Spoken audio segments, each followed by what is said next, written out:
Como já conversamos um pouco, agora nós podemos dar prosseguimento à nossa EBD.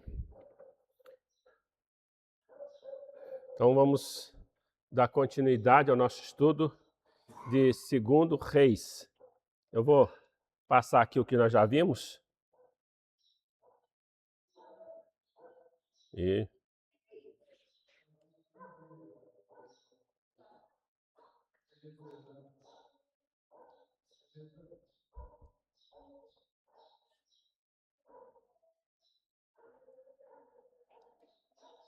vamos voltar aqui um pouquinho. Milagres feitos por Eliseu. Vamos ter uma palavra de oração? Nosso Deus, nosso Pai, nós somos gratos ao Senhor pela Tua palavra. Eu agradeço, Senhor, pelo tempo que nós passamos aqui, Senhor. Em nome de Jesus, amém e amém. Vocês estão conseguindo me ouvir? Porque o barulho lá do pregador da outra igreja está... Se vocês estiverem assim, não compreendendo aí, vocês me falam, viu, quem está no fundo aí.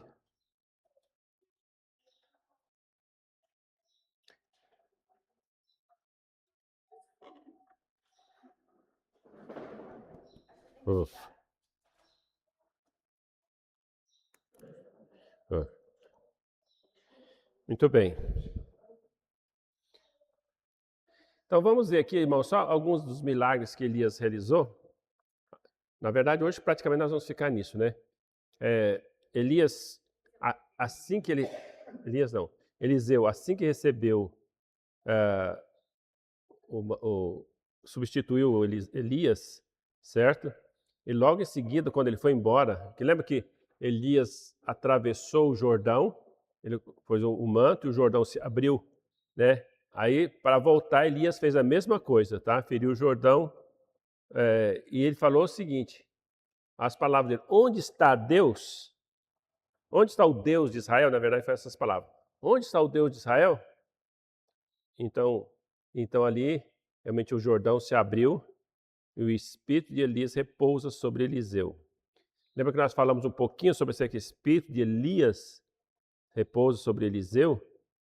Falamos que não é o espírito de Elias, o homem, mas o Espírito Santo. A mesma coisa em relação a João Batista, lembra que nós falamos também?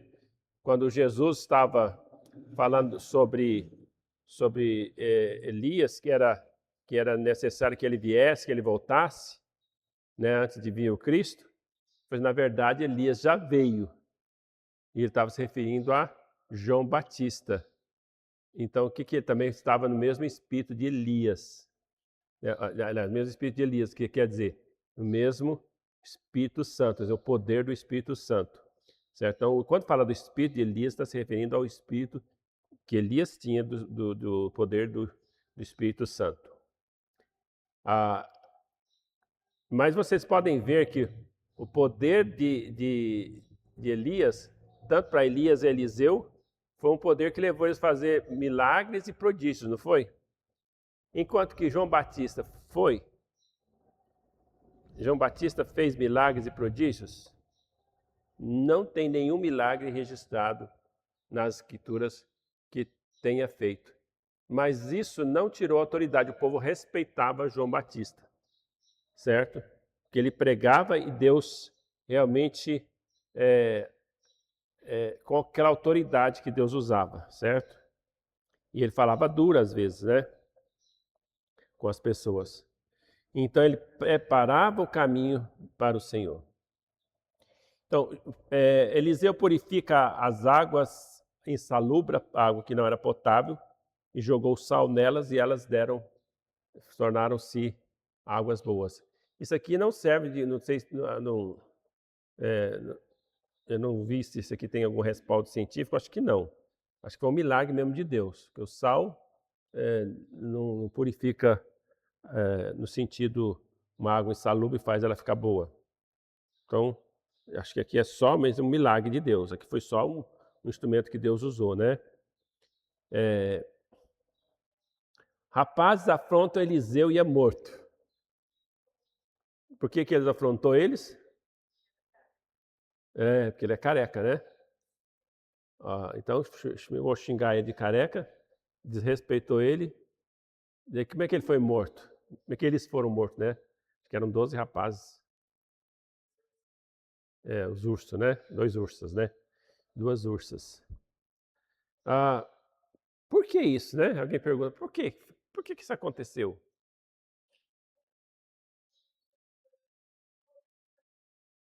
Será que... Por que essas coisas não acontecem hoje? Porque olha, tanto de gente que é zombador, não tem pessoas que zombam? Tem muitos zombadores hoje.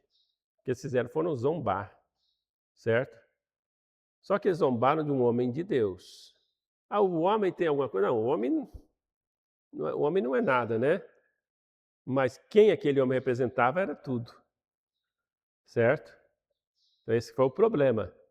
Então aquilo ali foi uma afronta a Deus. Não foi uma afronta a Eliseu, foi uma afronta a Deus. Então você zombar do homem, até que vai não, também é desrespeito, também é falta de, né? Mas zombar de Deus, isso é terrível. Às vezes no nosso tempo, por causa que Deus tem usado de grande misericórdia, Ele tem deixado impune. Mas isso também é algo muito sério, então a gente tem que tomar muito cuidado com essas coisas, certo?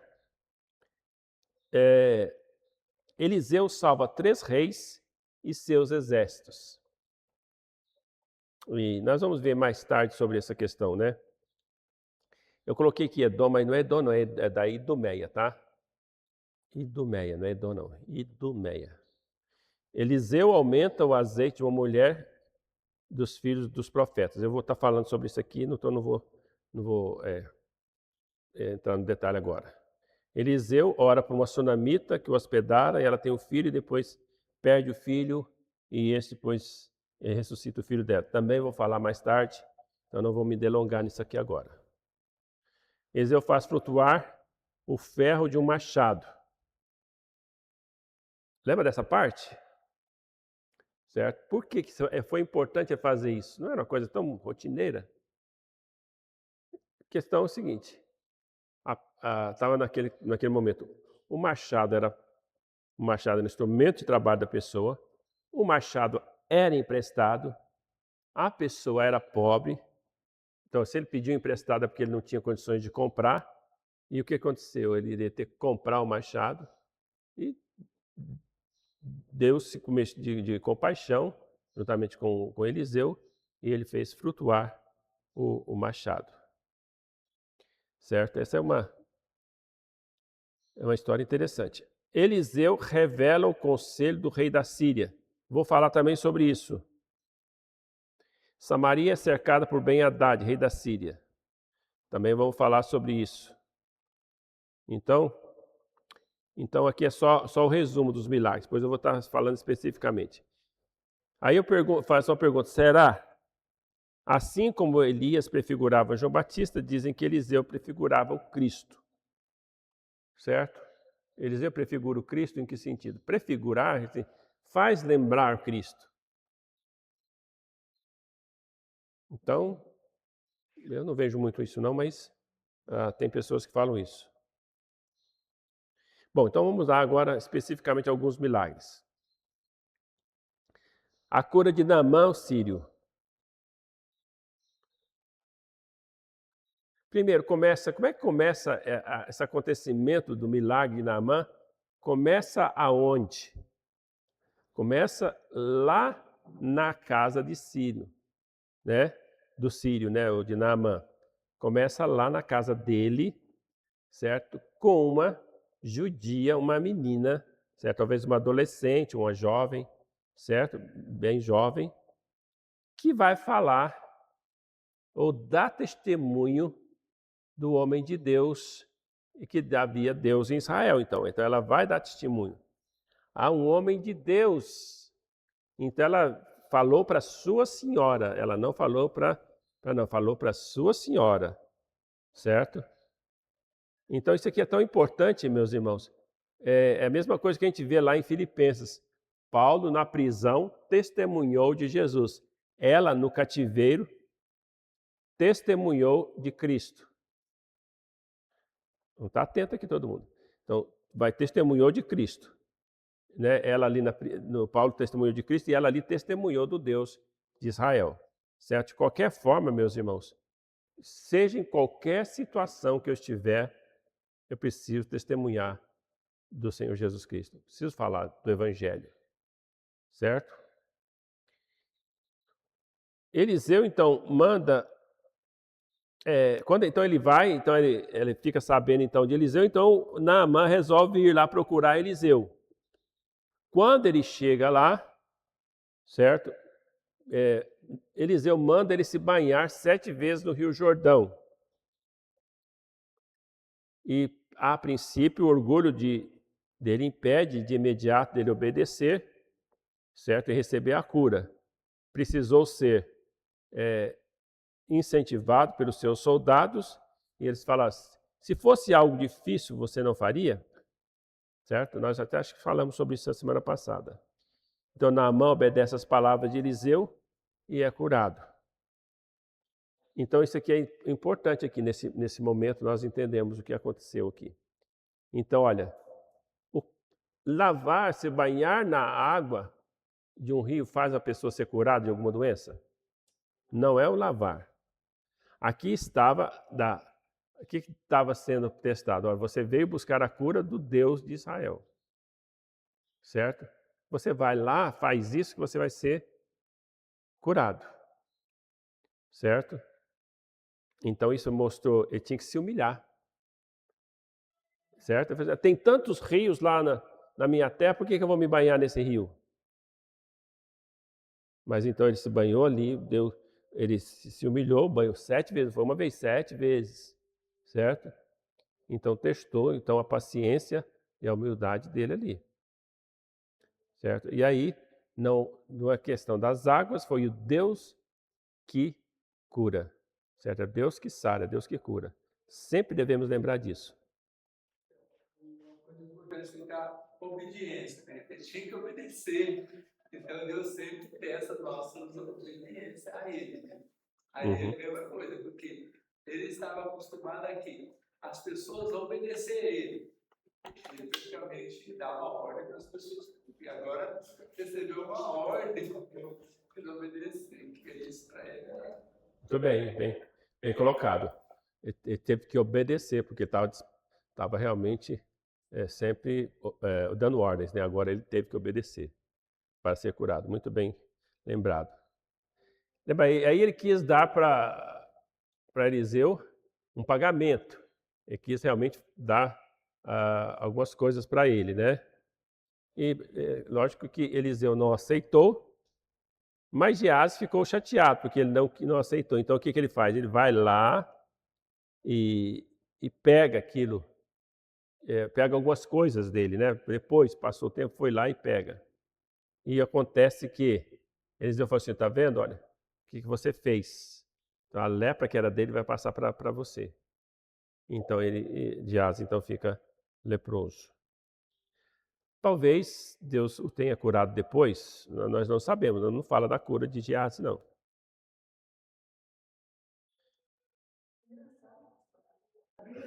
Não fala mais sobre essa menina. Não fala. Não. Só fala que ela testemunhou de Cristo para ele, da esposa dele, né? E parou ali, não falou mais. Só tem esse ponto dessa menina que testemunhou, não fala mais nada dela. Mas foi importante, né?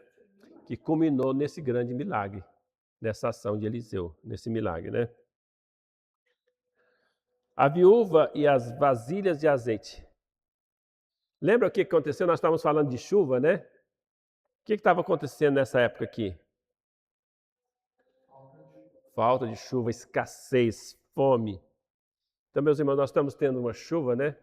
Que bênção que nós temos, né? Olha, eu já estou...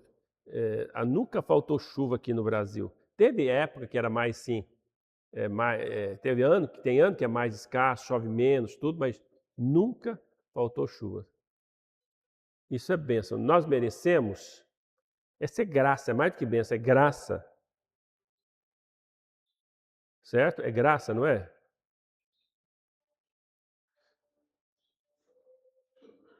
Então isso é graça. Então, gente,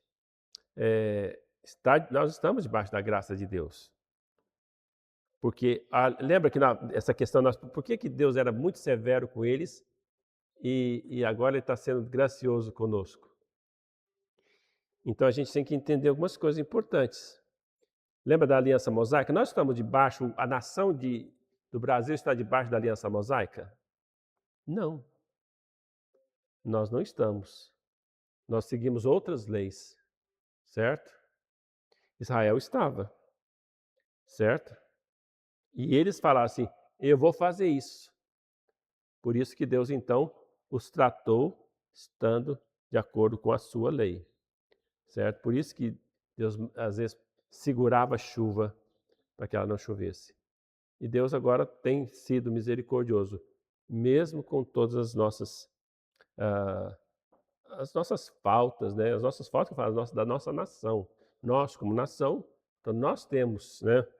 Nós como nação, nós temos pecado contra Deus, certo? Nós temos sido um povo ingrato diante do Senhor, um povo que às vezes tem afrontado a Deus nas muitas coisas, né? Temos realmente feito tantas coisas que nós merecíamos punição, mas Deus não está punindo com, com falta de chuva, com escassez. Mas não é só isso dessa forma que Ele pune. Ele pode punir com um governo que não se preocupa com o povo, né? Então isso também é punição, certo? A gente tem que tomar cuidado. Então, nós como cristãos, é claro que nós temos temor de Deus, mas temos que ter o temor de Deus muito maior, a ponto da palavra de Deus se tornar prática na sua vida. A palavra de Deus é prática na sua vida? Vamos dizer assim, você pratica a palavra de Deus? Eu vou te falar um teste. Quando você passa por problemas, por tribulações, qual é a sua reação? Você se desespera? Então a palavra de Deus não está sendo prática na sua vida se você se desespera. Certo? Eu não tenho que me desesperar. Porque Deus é o que Ele é? Todo-poderoso. Eu estou nas mãos dele. Ele tem o poder da vida e da morte. A palavra de Deus tem que ser prática na minha vida. Então, quando alguém está demorando, alguma coisa assim, eu me preocupo a ponto de não pensar em outra coisa. Eu fico ansioso a tal ponto de não pensar, a pessoa atrasou, não deu, liga o celular, não atende, está chovendo, estou preocupado, aconteceu alguma coisa e tal. Aí eu fico, ai, não aguento, ai, desesperado. Eu ajo assim? Eu confio no Senhor. Certo? Confiar no Senhor é confiar dentro do propósito de Deus. Porque o que a palavra de Deus ensina lá em Filipenses 4, 6 a 6 e 7?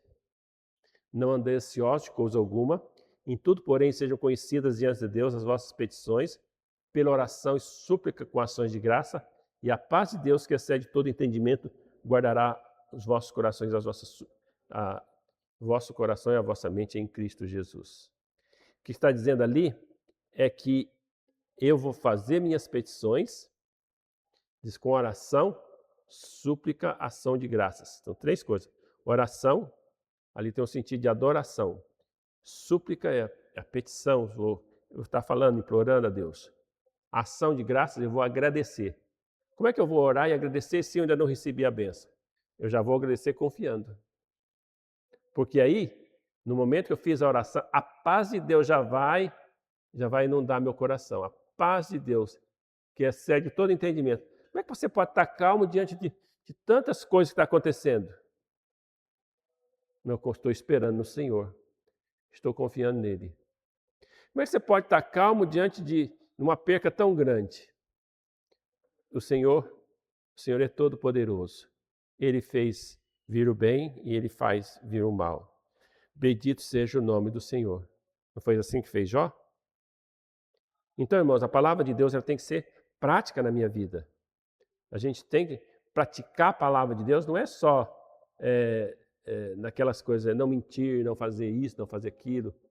Não é só, é no dia a dia. É no dia a dia. Você tem que praticar a palavra, ela tem que ser prática na sua vida. Então a palavra de Deus tem que servir a você em todos os momentos. Se eu tenho alguma dificuldade em alguma área, eu vou pegar esta palavra, memorizar aquela passagem, colocar na mente, mas na mente ela não é suficiente. Daí eu tenho que a palavra de Deus no Salmo 119 fala que eu guardo no coração as tuas palavras para não pecar contra ti. Na maioria de nós, às vezes a palavra fica na mente. Eu sei versículo memorizado, mas quando eu preciso praticar ele, eu não pratico. Por quê? Porque ela está apenas aqui na mente, certo? Ela não está no coração. Quando ela vem para o coração, certo? Ou seja, ela está lá no meu coração, aí sim eu vou conseguir praticar a palavra de Deus. O que é estar no coração, a palavra de Deus? Estar no coração é que ela faz parte da minha vida. Ela faz parte daquilo que eu penso, faz parte daquilo que eu faço e faz parte das minhas palavras, dos meus pensamentos, palavras e ações. Ela faz parte da minha vida, ela faz parte do meu ser. A palavra de Deus tem que fazer parte de você. Se ela não faz parte de você, então a palavra de Deus não está valendo para você, tá? Então isso é muito importante.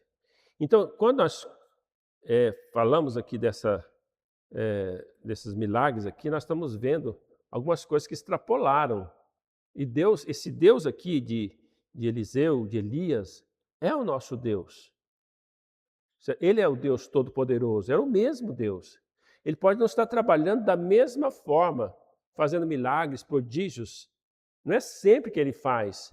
Você lê a história de Israel, não é sempre que ele trabalha assim. E olha que ele fez esses milagres e prodígios a um povo que não merecia. E mesmo assim não resolveu. Olha, lembra da história de Elias lá, quando ele fez todo aquele milagre lá em relação aos profetas de Baal, provou que o Senhor é Deus, mas aquelas pessoas que presenciaram aquilo não se converteram, que não tocou. Então milagre não faz alguma pessoa se converter. Milagres e prodígios não faz a pessoa se converter. Mas o que fez depois, Deus falou, eu reservei 7.000 homens que não se dobraram o joelho diante de Baal. É Deus que toca no coração. É Deus que faz a obra no coração. Então, se a palavra de Deus não está sendo muito prática na minha vida, toca no meu coração para confiar no Senhor de todo o meu coração. Para que eu consiga colocar a palavra de Deus no meu coração. Certo? Então, isso é muito importante. Bom, nesse milagre das vasilhas, aqui foi parecido com aquele milagre da multiplicação transformou água em vinho, né? Então, a multiplicação dos pães, talvez, não sei, multiplicação, porque na verdade ela tinha um pouco de azeite, e ele foi colocando azeite, o azeite foi se multiplicando. Por isso que fala que, aquela passagem lá que nós vimos, será que Eliseu é figura de Cristo? Não sei, certo? Mas tem muitos milagres do que ele fez, tem semelhança aos milagres que Cristo veio a fazer. Então, aqui que ele colocou, ela tinha um pouco de azeite, ela veio pedir que Deus que ele fizesse alguma coisa, e ele fez, usou de graça, de misericórdia, e foi colocando azeite. Mas pega mais vasilhas. Enquanto tinha vasilha, o azeite não acabava. Foi vasilhas e vasilhas, vasilhas e vasilhas. Até que, mas não tem mais. Então, quando não tinha mais vasilha, aí acabou o azeite. Você vai e vende. Aqui nós temos uma imagem, né, você pode perceber ali. Mais ou menos para a gente ter uma ideia, mais ou menos acho que foi assim mesmo. Tinha bastante vasilhas, que deu para ela vender e viver com o dinheiro, né? daquilo lá. Então era muito azeite, certo? Então não era poucas vasilhas, não. Agora essa história da sunamita e do seu filho. Aqui tudo começa com uma coisa que Deus quer e gosta que nós fazemos. É ser hospitaleiro. O que é ser hospitaleiro? Receber bem as pessoas. Exatamente. Então, ser hospitaleiro. Essa era uma coisa que os judeus faziam muito bem, ou naquela ação, recebiam muito bem. Eles tratavam tão bem as pessoas, né, que hospedavam, que a gente nem entende como é que eles faziam a ponto lá de Ló receber lá e a ponto de oferecer suas filhas e para não maltratar o que ele tinha recebido, né? Então, não cabe na nossa mente de hoje, uma compreensão disso, né? Porque hoje a gente tem a família como a coisa mais importante. Jamais a gente trocaria nossos filhos por um estranho, né? Então, isso não cabe na nossa mente de hoje. Mas a hospitalidade deles era tamanha assim, como uma coisa tão em alto padrão, que eles colocavam acima de tudo, certo? E, na verdade, naquele momento, ele estava recebendo um homem de Deus mesmo, né? E era um anjo, né, na verdade, que lembra que eles falaram com Abraão, aí ficou um com Abraão, com Abraão mesmo, um com Abraão, e os outros foram falar com Ló, certo? Os outros anjos, né, foram falar com Ló. Aquele que ficou com Abraão era uma teofania de Cristo, era o próprio Cristo, certo? Era Deus. E aqueles eram os anjos. Então, o que ele fez, é claro que os anjos não aceitaram a proposta dele. Então mostra, talvez a corrupção que ele já tinha, né, do estado que ele estava ali naquela cidade, né, também. Agora vamos voltar à sunamita. Ela hospedou aquele, sempre que estava por lá, ela sempre hospedava ele, certo? A mulher, sempre buscava ajudar ele, até o ponto de ela chegar e falar para o marido dela, vamos fazer aqui um quartinho, porque esse homem vem todas as vezes aqui, para ele passar também a noite aqui. Ela vai, constrói o quartinho para eles, coloca uma cama, coloca uma mesa, tudo, faz as coisas tudo certinho, só para poder fazer isso. Hoje em dia tem pessoas que tem um quartinho que se chama quartinho de profeta, né? Coisas que eles falam, né? Então, são pessoas que às vezes fazem isso para poder, tem o objetivo de hospedar mesmo as pessoas. Então, era algo que eles faziam do coração. E é algo que eu tenho que fazer, mas também de coração. Bom, em gratidão, aquela mulher tinha condições, certo? Então, e ela perguntou, o que eu posso fazer por ela? Ela já tem tudo. Eu não, né? Aí o servo dele falou assim, olha, você pode, ela não tem filho. Ela tem tudo, mas não tem filhos. Então Eliseu chega para ela e fala, daqui a um ano você vai dar à luz um filho. E ela então realmente Eliseu não precisava retribuir, mas ele foi grato e quis retribuir alguma coisa que ela não tinha, certo? Então a retribuição seria alguma coisa que a pessoa precisa que ela não tem, certo? E que vai ser útil. Então ele faz isso, ora, e aquela mulher dá luz a esse filho. Quando aquele filho já era criança, já estava no campo com o pai trabalhando, ele sente uma forte dor de cabeça, vai para casa, o pai manda de volta para casa, então ele sente que a dor de cabeça ainda volta para casa, e chega lá, o filho morre. É interessante aqui a fé dessa mulher, a fé no Deus de Israel e no profeta. ela deixa seu filho morto ali, não conta nem para o marido, não conta para ninguém que ele tinha morrido, e vai atrás do profeta. Quando chega até o profeta, o profeta Elias, né, que é Eliseu, Eliseu, vai dizer o seguinte: olha, ela está muito amargurada e o Senhor me encobriu. Geralmente, às vezes, ele sabia o que estava acontecendo, mas Deus encobriu, ele não sabia o que estava acontecendo. Então ela chega nele e fala assim: eu não pedi um filho, você me deu, mas agora Deus me tirou esse filho. Então ela chegou lá e pediu, né, geralmente, para que ele fosse lá. Então ele vai com ela para resolver o problema dela, né? Manda o seu servo na frente, mas ele também não consegue resolver o problema, né?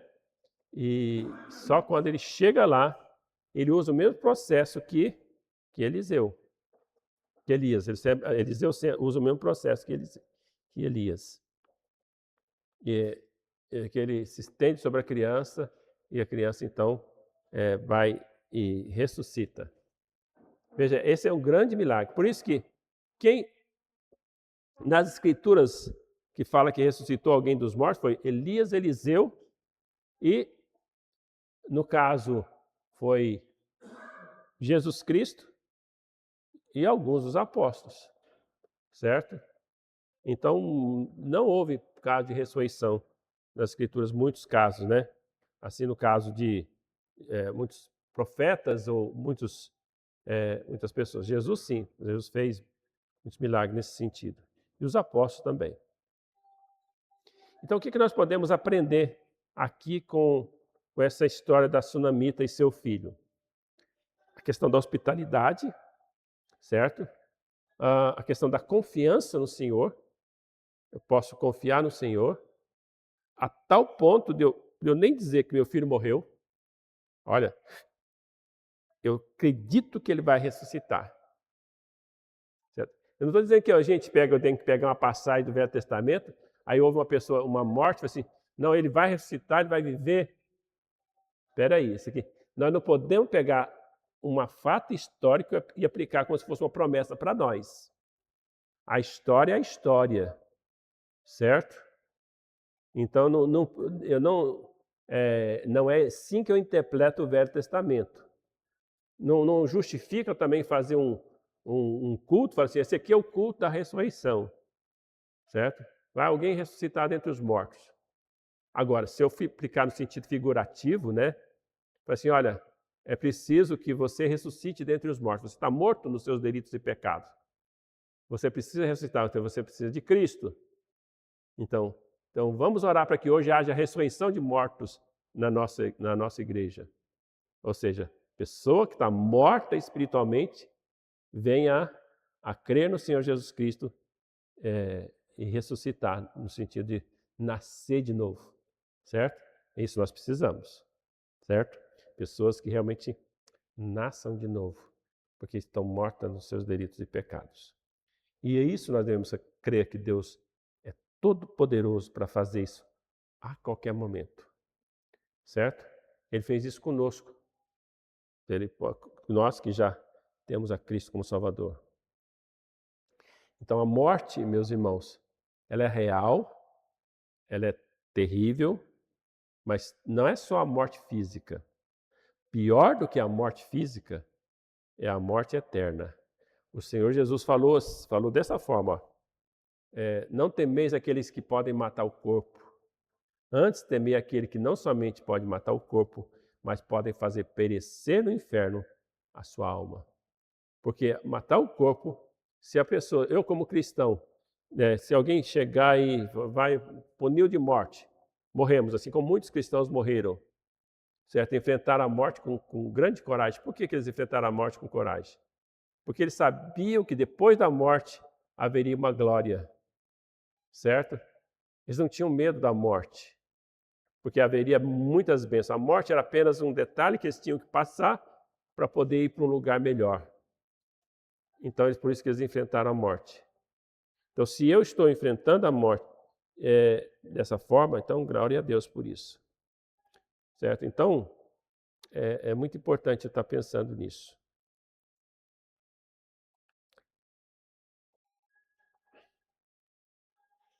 Vamos ao outro milagre, que é o Eliseu e o exército da Síria. Não sei se os irmãos lembram dessa história. Alguém lembra dessa história? Eliseu e o exército da Síria? O que acontecia? Os estrategistas de guerra da Síria chegava lá e começava a fazer, nós vamos fazer isso, tal. Eliseu, Deus revelava para Eliseu chegava no rei, você não vai para esse lugar não. Você vai fazer assim, assim, assim. E quando eles chegavam lá, eu falei assim, mas alguém avisou. Passou uma vez, passou duas. Aí o rei começou a desconfiar. Só que ele desconfiou, o que ele desconfiou? Nós temos um traidor. Claro, se sabiam tudo o que estavam fazendo antes, só tinha um traidor. Então o rei começou a pressioná-los. Só que tinha gente no meio deles que tinha o conhecimento de quem era Deus. O Deus ou o profeta de Deus. Na verdade, eles nem criam em Deus, né? Na verdade, eles criam no homem. Né? As pessoas, é mais fácil crer no homem poderoso, num Eliseu poderoso que faz muitas coisas, do que no Deus de Eliseu, do que no Deus de Elias. As pessoas é fácil acreditar no homem. Eles preferem acreditar no homem do que acreditar no Deus que aquele homem serve, que faz o milagre. Então eles acreditavam assim, não, mas o que acontece, lá eles têm um profeta de Deus, tem um homem de Deus lá que vai revela tudo em secreto e sabe tudo que nós falamos aqui. O que eles fazem então? O rei da Síria arrumou um exército enorme. Foi todo um exército enorme mesmo para ir contra Eliseu e prender Eliseu. Um exército armado de todos os lados para prender um homem desarmado. Por isso que tanta gente, a alta crítica, os ateístas, né, falam que isso não era verdade. Como é que um rei vai fazer uma coisa dessa? Por que ele precisou disso? Ele sabia que aquele homem tinha poder. Ele já tinha visto algumas coisas. Então ele vai com o exército totalmente armado. Mas olha, nós podemos arranjar todo o exército do mundo contra um homem, se ele tiver com Deus, tiver o poder de Deus. Nenhum exército do mundo pode contra aquele homem, enquanto Deus estiver com ele, estiver assim, eu vou batalhar em favor. Veja que Geazi, o seu servo, né, o seu ajudante ali, ele ficou com muito medo, ele ficou apavorado.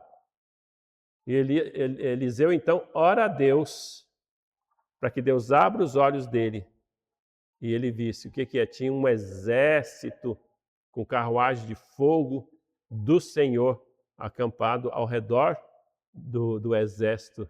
A maior é aqueles que estão do nosso lado do que do lado deles. Então, o exército que estava de anjos de Deus, que estava do lado de Eliseu, era muito maior. Eliseu estava tranquilo. E de repente, o que Eliseu pede a Deus? Quem lembra? Exatamente. Deixar ele cego. Senhor, fere eles com cegueira. Ele podia pedir, olha, destrua-os totalmente. Olha a misericórdia de Deus, a graça de Deus. Aquele exército poderia ser destruído. Destrua-os totalmente. E acabar. Certo? Ia resolver o problema de Israel. Mas olha, como ele estava na presença de Deus, que estava pronto para fazer a vontade de Deus, ele falou assim, faz com que ele realmente seja ferido com cegueira. Então, quando eles estavam totalmente desnorteados, cegos, então Eliseu se apresenta para eles, quem vocês querem? Eu sei onde que está essa pessoa, eu vou levar vocês até lá. E guia eles, né? Guia eles. E para onde que eles levam eles? Para dentro de Samaria, junto com o rei de Israel. Eles estavam agora à mercê do povo de Israel. O que o rei de Israel fala? Devo feri-los? O que Eliseu responde? Não, você vai ferir aqueles que você conseguir capturar, aqueles que você fizer prisioneiro. Esses aqui você não vai ferir, você vai fazer o quê? Você vai servir para eles um grande banquete, você vai dar pão e água para eles poderem comer à vontade. Porque Eliseu estava na busca da paz com aquele povo. Então eles comeram, ali se fartaram, certo? E por muito tempo não voltou a incomodar Israel por causa daquele evento.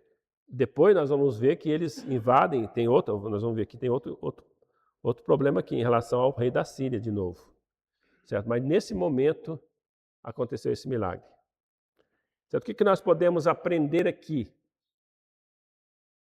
Que Deus tem suas estratégias de guerra, suas estratégias de agir.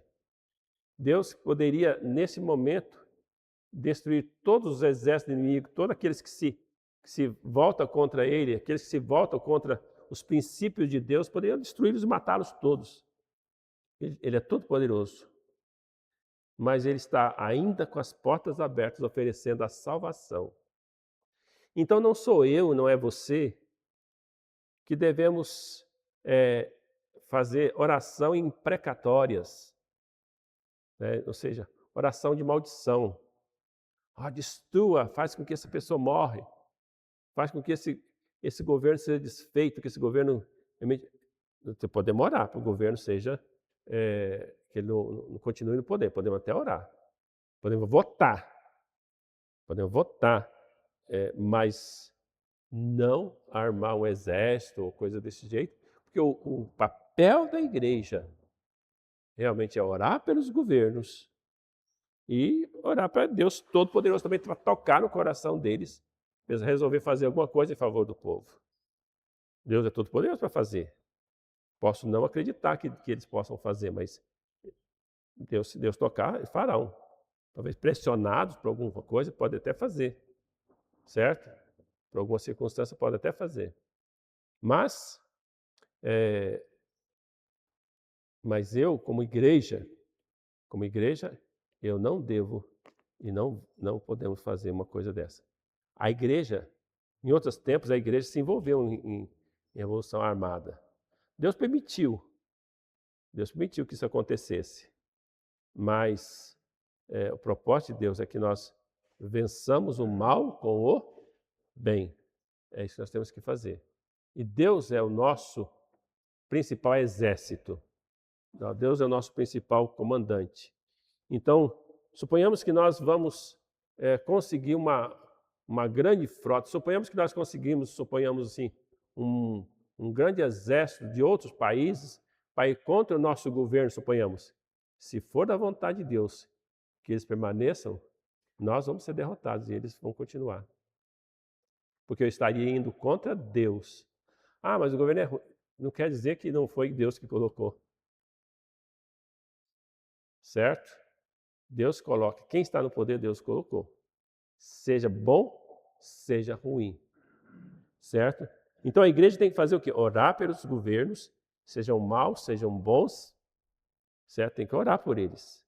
E, como cidadão, faça a sua parte nos dias das eleições. Ou até fazer a sua parte, fazendo a propaganda que você quiser, e propaganda. Você pode fazer a sua parte como cidadão, todos nós temos esse direito de fazer, certo? De ganhar votos para nossos candidatos. Como cidadão, temos o direito de fazer isso. Mas jamais pensar numa revolução armada, nós como igreja. Nós como igreja, não. Estamos ali representando os batistas, e estamos todos armados para fazer. Não fazemos isso. Não é bíblico. Então Eliseu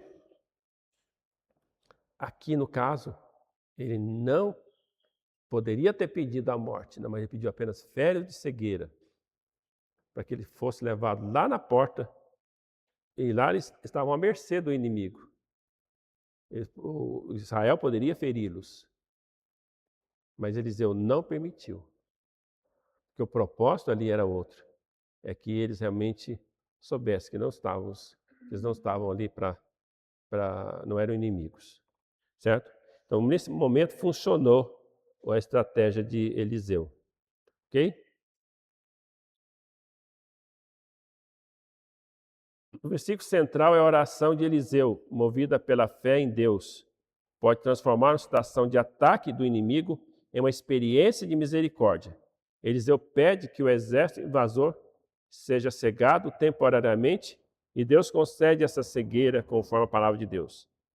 Eliseu não mentiu os sírios quando ele falou assim, eu vou levar vocês até o homem que buscais. Porque o homem que eles buscavam era ele mesmo, certo? Não mentiu no sentido assim, não, eles também buscavam o povo de Israel, o rei de Israel. Ele mentiu, ele omitiu a verdade que era ele, certo? Ele não falou que ele era o homem que estavam querendo. Ele simplesmente não falou isso. Então, essa questão da mentira, eu não vou entrar nesse ponto aqui não, irmãos, porque é um assunto que é bastante polêmico, que às vezes, dependendo da circunstância, o homem vai mentir, Deus não pune. Quando a pessoa mente porque o inimigo às vezes não merece a verdade, certo?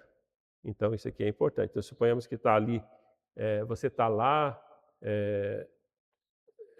um ladrão entra dentro da sua casa e seu filho esconde num lugar que tem mais alguém aqui na casa?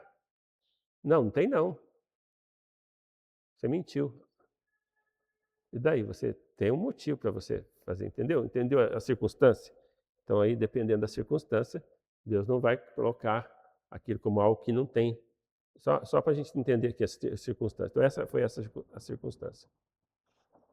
Bom, aqui depois nós vamos ver a rei da Síria vai fazer outra coisa aqui, só que o nosso tempo acho que não vai dar, porque tem 2 minutos, certo? Então não vai dar para a gente entrar nessa área aqui. Só para vocês verem, entre esse milagre aqui e esse outro aqui, passa-se vários anos. Então, é porque Ben-Hadad continua sendo o rei da Síria, certo? Então veja que aqui, irmãos, nós temos, nas escrituras, nós temos dois inimigos. Israel tinha 2 inimigos. É importante quando você fazer a leitura, você lembrar. Tinha a Síria, com S, Síria, e tinha a Síria, certo? A Síria, 2 ASS, certo? A Síria.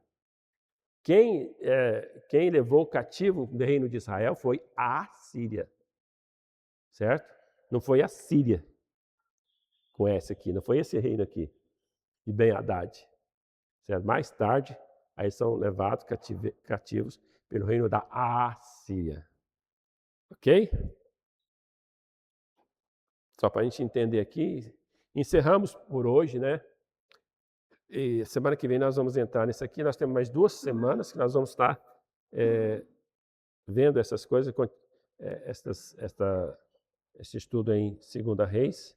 Em 2 semanas, com a graça de Deus, nós terminamos e depois para passar lá para Crônicas.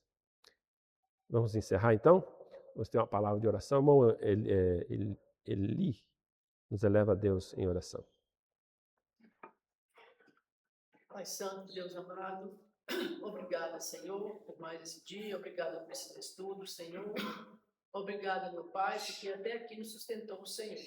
Tem nos sustentado, nos dirigido, todas as nossas decisões e tudo na nossa vida. Nós te agradecemos, meu Pai, por esse Deus maravilhoso que Tu és, que Tu ouvia os nossos antepassados e nos ouve até hoje, Senhor.